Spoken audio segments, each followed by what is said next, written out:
Előtésztás pizzatésztát készítünk magyar lisztből, egy kicsikét dolgozni kell vele, de a jó hírem az, hogy utána 3 napig tudsz belőle sütögetni. Kezdésnek kimérünk 1 g élesztőt. Mutatom, mennyi az 1 g, egy jól megtermett borsónyi. 1 kg lisztre mutatom a receptet, ebből 6 darab buci lesz.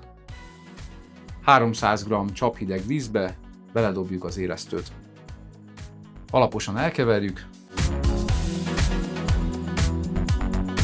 Egy kanállal hozzáteszek 300 g lisztet. Maradék lisztet félretesszük. Ezt az úgynevezett pulis előtésztát pedig nagyon alaposan összedolgozzuk, legyen olyan, mint egy jó sűrű puding, ne legyen csomós.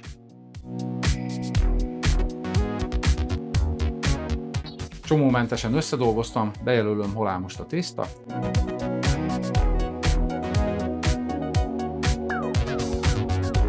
Teljesen lezártam, szobahőmérsékleten hagyom a térfogat duplázódásáig, akkor jövünk vissza és dagasztani fogunk. Itt egy megjegyzés, legyen átlátszó a tartály.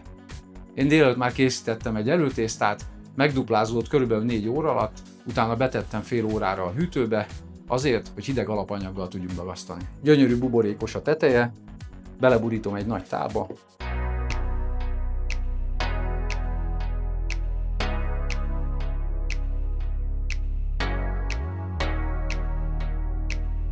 Folytatjuk is tovább, beledobok még 1 g élesztőt, ha a hűtőtök nem tudja tartani a 2-4 fokot, akkor csak tegyetek felet.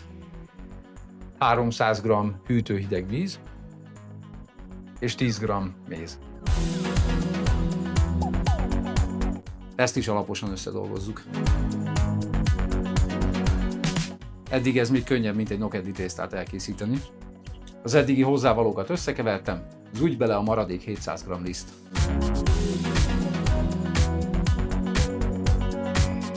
Most jön az a fázis, amit sokan nem szeretnek, kézzel összedolgozzuk, de ígérem, nem fog sokáig tartani, 2-3 perc.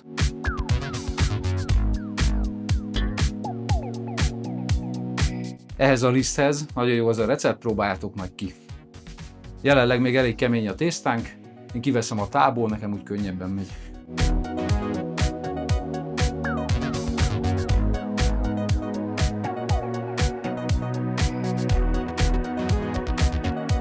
Kezünk ezen részével nyomjuk a tésztát, másik kezünkkel pedig közben forgatjuk.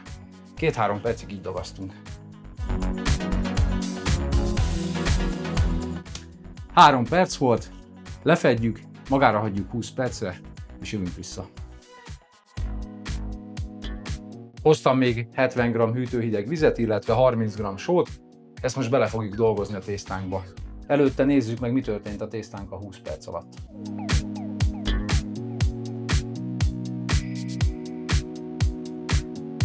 Szépen fejlődött a glutén, most pedig feloldom a sót a vízben.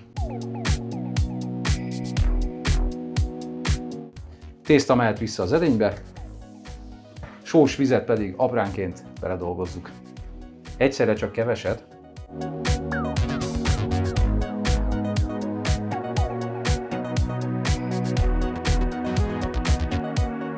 Felvette az előző adagot, jöhet a következő.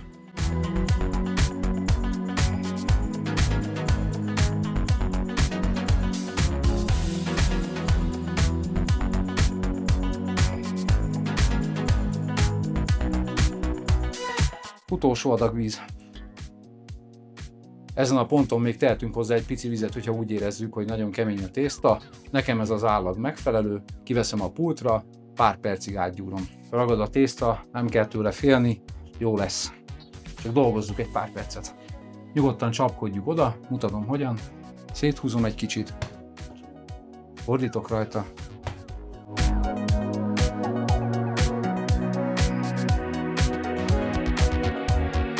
Még ráncos a tészta, de alaposan össze van dolgozva, leolívaolajozom.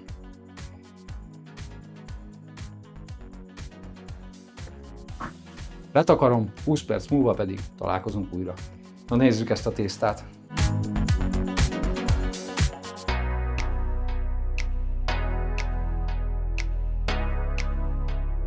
Szépen kisimult, elég erős, nem fogunk laminálni, csak hajtogatunk.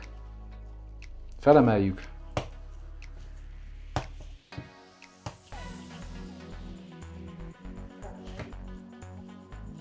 és aláhajtjuk. Letakarom újra, 20 perc, és jövünk vissza a bucizással. Majdnem elfelejtettem leolajozni megint. Nem szükséges, de nem árt neki. Na és most a 20 perc pihenő. Eljött a bucizásnak az ideje, elmondok és megmutatok fontos dolgokat, amik bagatelnek tűnhetnek, de nem azok.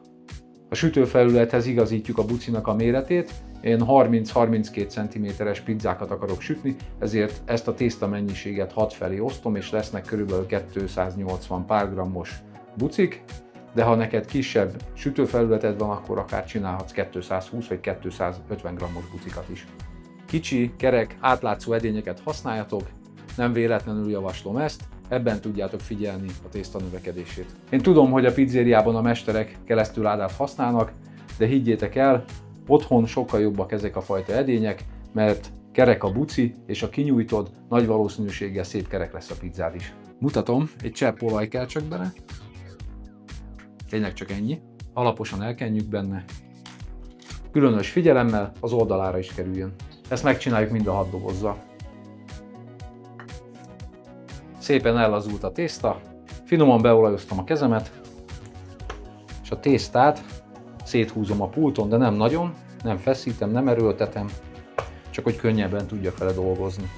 Akinek jó a szemmértéke, vághatja 6 egyforma darabra, én azonban mérni fogok. Mutatok egy egyszerű bucizást, a száraz felület van felül, ahogy láttátok is, levettem az edényt, szétterítettem a tésztát, a teteje nyugodtan hozzá lehet érni, nem ragad, itt is az van felül, alányulok, felemelem, és minden oldalát aláhajtom.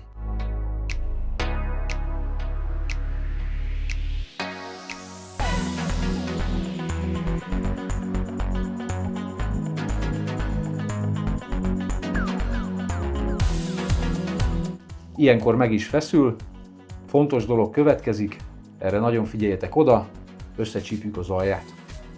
Mehet a dobozba.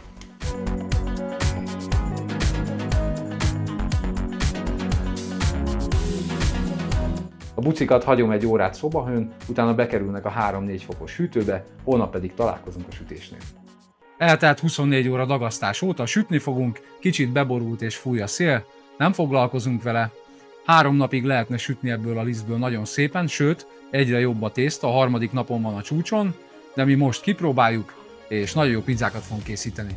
Nyújtáshoz szemolát használok, de ha nincs vagy nem kaptok, akkor használjátok nyugodtan a celli réteslisztjét, kiváló lesz azzal is. Nagyon szép tartása van a bucinak, mindenhol legyen nyújtólisztes, és elindulunk egyik oldalról a másik oldal irányába, nem az ujjunk hegyével, hogy ne lyukasszuk ki a tésztát, hanem így szépen, laposan, és nyomjuk a levegőt a szélek fele, visszafele is. Ki mekkora abroncsot szeretne, átfordítjuk, ugyanígy ezen az oldalon is, fordíthatjuk a tálcát, lerázzuk a felesleges nyújtólisztet, közben viszi a szél, egy picikét rányújtunk. Azért mutattam nektek ezt a hidratációt, hogy körülbelül ilyen állagot kapjatok, természetesen ettől el lehet térni. Ezt figyeljétek, bolonyai ragú.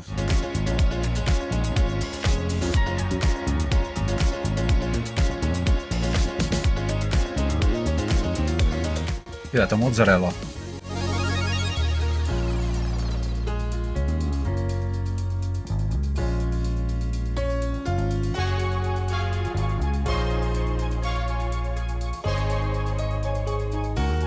Vágjuk fel, kóstoljuk meg. Ez most tényleg gyönyörűen sült, nekem a bolonyai pizza az még plusz parmezánnal.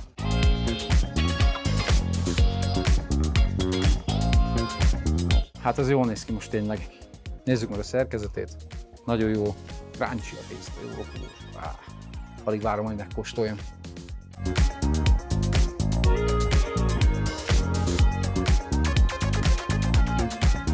Látjátok, hogyha jó a dagasztás, jó a sütés, akkor ilyen gyönyörű szerkezete lesz a tésztának. Ráadásul könnyű is.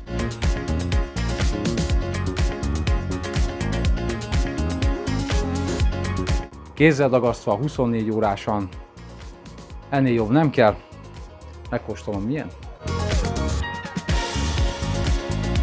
Bolonyai pizza, zseniális.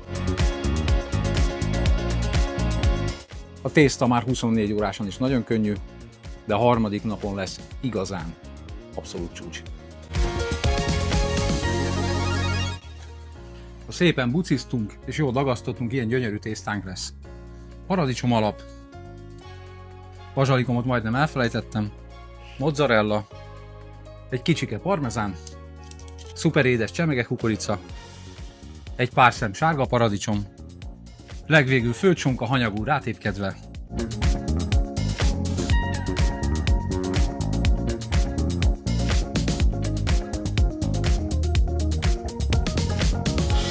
Ezért mutattam ezt a receptet, tartja magát, mégis könnyen nyújtható. Szép kis pizzák lesznek, próbáljátok ki!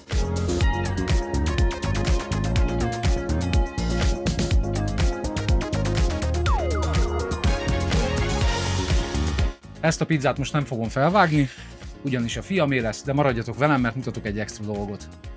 Ez is a Celli Malom C5-ös pizzalisztje, de spiráldagasztóval készült, immáron 3 napos, úgyhogy szeretnék nektek most valami kis extrát mutatni.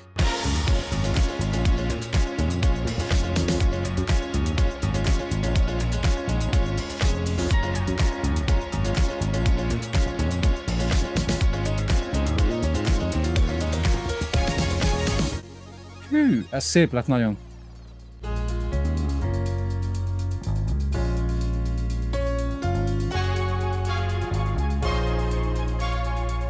Na nézzük, mit tud Celliék pizzalisztje, előtte viszont elköszönök. Nagyon szépen köszönjük a figyelmeteket, legközelebb találkozunk, addig pedig pizzázatok sokat, és most figyeljetek!